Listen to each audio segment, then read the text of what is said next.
Coca Cola और Pepsi दुनिया भर में मकबूल आम सॉफ्ट ड्रिंक्स हैं। एक दूसरे से मुसाबिकत के दौड़ में कोक और पेप्सी दोनों ही ने काहिरा से कराची तक करोड़ों डॉलर खर्च किए ताकि यहाँ की मार्केट में कदम जमा सके, और दोनों को इसमें खातिर ख्वाह कामयाबी भी हुई। ताहम गजा पर इजरायली जारियत ने उनका बना बनाया खेल बिगाड़ दिया। इस हवाले से मजीद क्या तफसीलात हैं, आइए जानते हैं।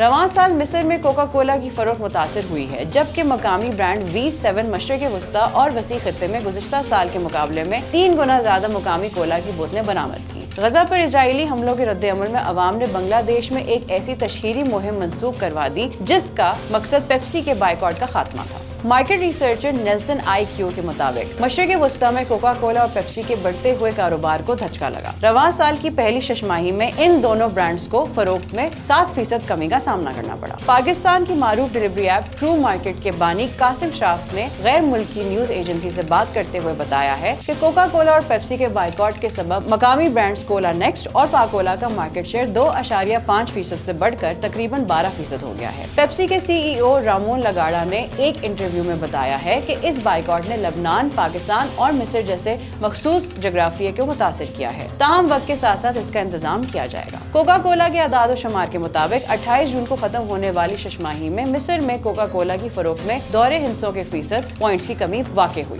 फलस्तीनी निजात अमरीकी ताजर जाही खोरी ने रामउल्ला में कोका कोला की बोतल बनाने वाली नेशनल बेवरेज कंपनी की बुनियाद रखी, जो मगरबी किनारे में कोक फरोख्त करती है। उन्होंने कहा कि गजा में कंपनी का $25 मिलियन का प्लांट जो 2016 में खोला गया था, जंग में तबाह हो गया। उन्होंने कहा कि मुलाजमीन को कोई नुकसान नहीं पहुंचा। मजीद अपडेट्स के लिए देखते रहिए vnews.p।